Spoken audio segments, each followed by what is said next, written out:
धर्म यात्रा चैनल में आप सबका स्वागत है। नमस्कार। हम अपने चैनल के माध्यम से आप सबको ये बताना चाहते हैं कि 2022 आने वाला कैसा रहेगा। राशि के हिसाब से, राशि फल के हिसाब से 2022 भिन्न भिन्न राशि वालों के लिए मेष से लेकर के मीन तक कैसा रहेगा ये हम बताते हैं। चूँकि ये जो 12 भाव हैं, इसमें जितने संसार की कोई भी समस्या है या कोई भी आपका प्रश्न है, वो इसके माध्यम से इसका सॉल्यूशन होता है। इसमें प्रश्न मिलता है कि वो कैसा रहेगा, क्या रहेगा, कैसे होगा, नहीं होगा, ये तमाम चीज़ें। और हमारे शास्त्र में कहते हैं कि ग्रहाधीनम जगत सर्वम, ये पूरे संसार जो है वो ग्रह के अधीन है। उससे इफ़ेक्टिव होकर के भी किसी भी काम को हम करते हैं। प्लैनेट हमारे ऊपर में इफ़ेक्ट डालता है, उससे इफ़ेक्टिव होकर के हम किसी भी काम को करते हैं, उससे हमको प्रेरणा मिलती है, उससे फिर हम काम को करते हैं। तो कैसा हो पाएगा हमारा ये 2022, किस तरह से हम काम कर पाएंगे, हम स्वस्थ रहेंगे, हमारी यात्रा कैसी होगी, हमारी पराक्रम कैसी होगी, मित्र बंधु बांधव कैसा होगा, हमारा सगे संबंधी, ये सभी हम ऐसे बताएंगे। तो हम हाउस के हिसाब से बताते हैं, ये चीज़ क्लियरिटी होगी और अधिक किस भाव का स्वामी, किस हाउस का ऑनर कहाँ बैठा हुआ है और ये हमारे ऊपर में किस तरह से इफेक्ट डालता है ये। तो आइए हम देखते हैं कि मिथुन राशि वालों के लिए, मिथुन राशि, हम यहाँ पर ये राशि कुंडली बनाए हुए हैं जिससे हम आप तक पहुँचाना चाहते हैं इस चीज़ को। तो मिथुन राशि वालों के लिए कैसा रहेगा 2022। प्लैनेट बैठा हुआ है इसमें, राहु और चंद्रमा साथ में बैठा हुआ है। अब अगर हम यहाँ पर देखें तो राहु और चंद्रमा का एक साथ होना ये थोड़ा जो है बहुत अच्छा नहीं है, क्योंकि चंद्रमा जो है वो मन का कारक है और राहु जो है वो वायु तत्व है। तो वायु तत्व होने से हमारा मन जो है, क्योंकि चंद्रमा मन का कारक है, मैंने बताया था, और चंद्रमा मन का कारक होने से हमारी मन में उथल पुथल थोड़ा मच जाता है। हमारा मन जो है वो सोचते सोचते बहुत कुछ सोच लेता है और ये पॉजिटिव नहीं सोचता है, जनरली नेगेटिव। क्योंकि यहाँ पर और जो प्लैनेट हैं वो यहाँ पर इफेक्ट डाल रहा है। शुक्र है, जैसे कि मंगल है, ये जो है इस पर इफेक्ट डाल रहा है और उससे ये इफेक्टिव हो रहा है। तो फर्स्ट हाउस से हम अगर प्रेडिक्शन करें तो इसमें हम करते हैं जनरली स्वास्थ्य का, कि हमारा स्वास्थ्य कैसा रहेगा। तो ये अगर हम देखें तो बुध, फर्स्ट हाउस का ऑनर जो बुध है वो बैठा हुआ है 9th हाउस में, और 9th हाउस में बुध का होना और सेकंड हाउस में चंद्रमा, सेकंड हाउस का स्वामी चंद्रमा ये लग्न में बैठा हुआ है।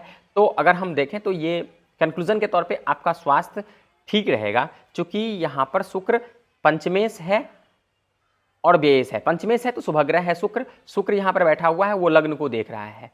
तो लग्न को देखने से, और यहाँ पर मंगल षष्ठेश और 11th हाउस का ऑनर है जो यहाँ पर मंगल बैठा हुआ है, तो मंगल की भी दृष्टि बनी है। तो स्वास्थ्य अगर देखें तो कंक्लूजन के तौर पे इनका अच्छा है मिथुन राशि वालों के लिए 2022।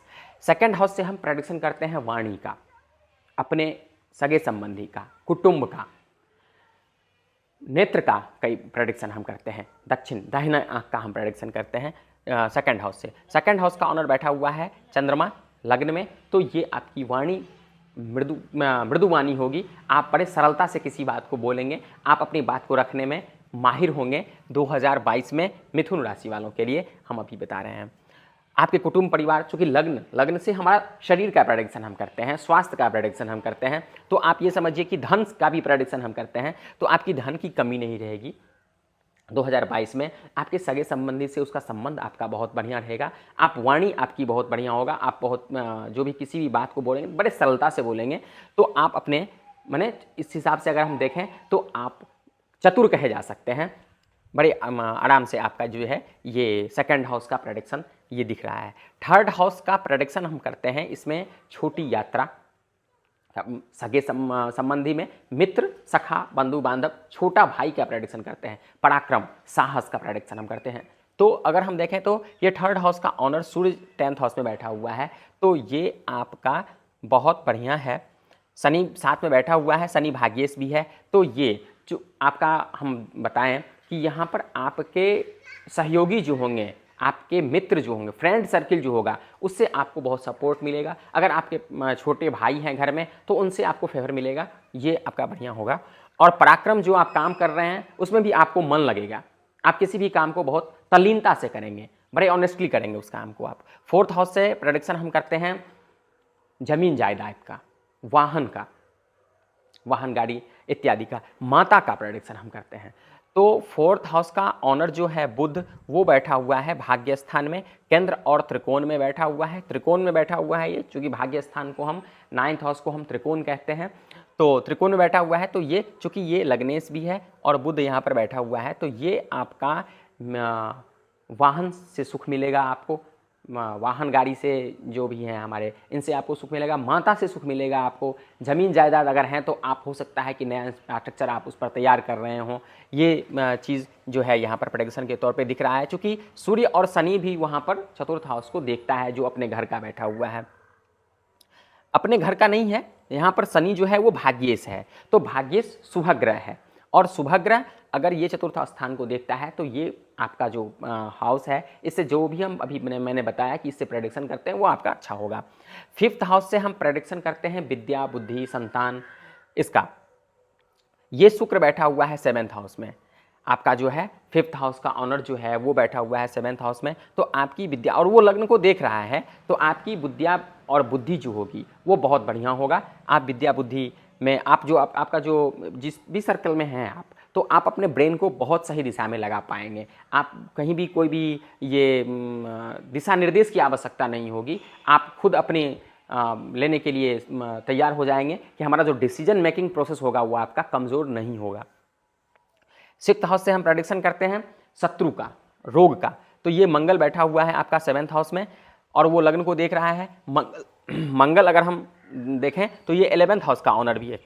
11th हाउस का ऑनर होने से मंगल ये अच्छा फल देगा आपको, शत्रु परेशान नहीं करेगा। चूंकि यहाँ पर शुक्र के साथ बैठा हुआ है, तो शुक्र आपका पंचमेश है, ये शुभ ग्रह है, तो मंगल और शुक्र ये एक साथ होने से शत्रु परेशान नहीं करेगा। आप कंपेटिटर, शत्रु से आप यहाँ पर कंपेटिटर से लें तो कंपेटिटर से कोई परेशानी नहीं होगी आपको, और रोग भी बहुत अधिक परेशान नहीं करेगा। 7th हाउस से हम प्रेडिक्शन करते हैं अपने लाइफ पार्टनर का, मेल फीमेल के हिसाब से, तो आपका 7th हाउस का ऑनर जो बृहस्पति है वो मेष राशि का, इनकम ऑफ सोर्स, लाभ भाव में बैठा हुआ है। यहाँ पर शुक्र और मंगल साथ में बैठा हुआ है, तो ये अगर हम देखें तो बृहस्पति भी अच्छा फल, इनकम ऑफ सोर्स में बैठा हुआ है, तो लाइफ पार्टनर का सहयोग बना रहेगा। आप किसी भी काम को करेंगे तो उस काम में लाइफ पार्टनर का जो है वो सहयोग होगा, जिससे कि आप बड़े सुकून से किसी भी काम को करेंगे। जनरली आजकल हम देखते हैं कि फैमिली में परेशानी बनी रहती है, हम जिस भी किसी काम को शुरू करते हैं तो हमारे घर में बहुत सारी समस्याएं आ जाती है, तो हम कहते हैं कि चलो छोड़ो इस काम को, घर की समस्या पहले हम देखते हैं, तो ये सारी समस्याओं को आपको झेलना नहीं पड़ेगा। अगर हम देखें 8th हाउस से हम प्रेडिक्शन करते हैं आयु का, लंबी यात्रा का, तो आयु शनि जो है वो बैठा हुआ है 10वें भाव में, तो और स्वास्थ्य के बारे में भी मैंने आपको पहले ही बताया था, तो आयु में कोई ऐसी समस्या 2022 में मिथुन राशि वालों के लिए नहीं दिख रहा है, वो अच्छा है, क्योंकि सूर्य के साथ बैठा हुआ है, सूर्य तृतीयेश है, तो 10वें हाउस में बैठना सूर्य के लिए बहुत, चूँकि दिग्बली हो जाता है सूर्य 10वें भाव में, चंद्रमा अगर बैठ जाए 1st हाउस में जो बैठा हुआ है अभी, वैसे ही द्वितीयेश है इसलिए, लेकिन मंगल अगर बैठ जाए 4th हाउस में, शुक्र बैठा हुआ है आपका 7th हाउस में, तो ये प्लेनेट अच्छा है। क्योंकि कारक के हिसाब से अगर हम देखें तो 7th भाव का कारक शुक्र है जो बैठा हुआ है, तो स्त्री सुख जो है वो बढ़िया रहेगा, जो मैंने बता रहा था कि लाइफ पार्टनर का जो है पूरा सहयोग होगा फुल्ली। भाग्य स्थान शनि भी बैठा हुआ है आपका, तो भाग्य शनि, यहाँ पर लग्नेश बुध बैठा हुआ है, तो ये दोनों आपके लिए बहुत बढ़िया है। लग्नेश का यहाँ पर होना, लग्नेश बुध का भाग्य स्थान में होना और भाग्येश का 10म स्थान में होना, ये बढ़िया, चूँकि भाग्य भी आपका बढ़िया है और 10वें भाव से ऐश्वर्य आपका अच्छा है, लक साथ देगा। किसी भी काम को आप करेंगे तो भाग्य, लाइफ पार्टनर और भाग्य दोनों आपका जो है ये आपके काम में सहयोगी होंगे। 10वें भाव का से हम प्रेडिक्शन करते हैं 10th हाउस से नौकरी, सत्ता इत्यादि का।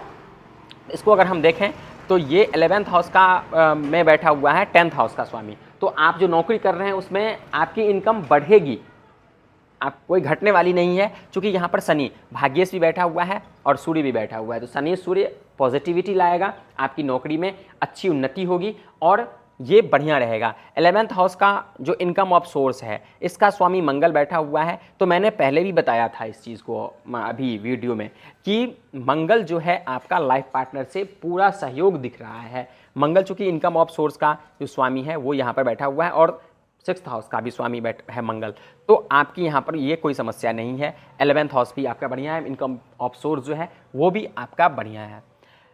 12th हाउस से हम प्रेडिक्शन करते हैं खर्चे का, व्यय का, एक्सपेंस का। वो इसका स्वामी है शुक्र, जो शुक्र बैठा हुआ है 7th हाउस में। 7th हाउस में शुक्र बैठा हुआ है। अब यहाँ पर एक चीज़ देखना है कि द्वितीय भाव का स्वामी, छठे भाव का स्वामी, अष्टम भाव का स्वामी, 12th हाउस का स्वामी, ये जहाँ पर बैठता है उस भाव में ह्रास होना है, न्यून होना है, कम होना है। लेकिन यहाँ पर एक चीज़ देखना क्या होता है कि क्या वो प्लैनेट जो है वो शुभ है या अशुभ है। तो यहाँ पर अगर हम शुक्र देखें तो ये शुक्र जो है ये आपके लिए शुभ है, मिथुन राशि वालों के लिए शुभ है, क्योंकि शुक्र हमारा पंचमेश है।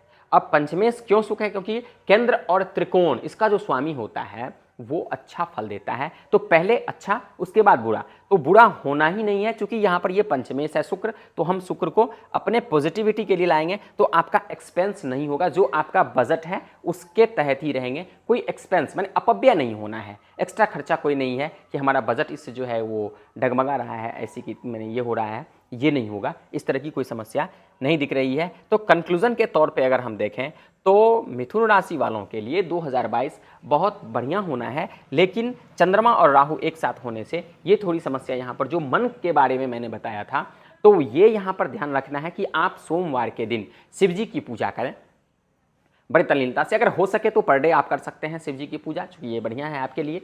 अगर टाइम के अभाव में, समय के अभाव में अगर हो तो 2 मिनट या 5 मिनट 10 मिनट आप पर डे करें तो बहुत बढ़िया है। अगर हम पर डे नहीं कर पाते हैं तो ये थोड़ा ध्यान रहे कि हम सोमवार के दिन निश्चित रूप से शिव जी की पूजा करें, किसी मंदिर में जाकर के करें, अपने घर में करें, जो कंफर्ट हो आपके सुविधा के हिसाब से, जिस तरह से हो, तो इस काम को आप करें।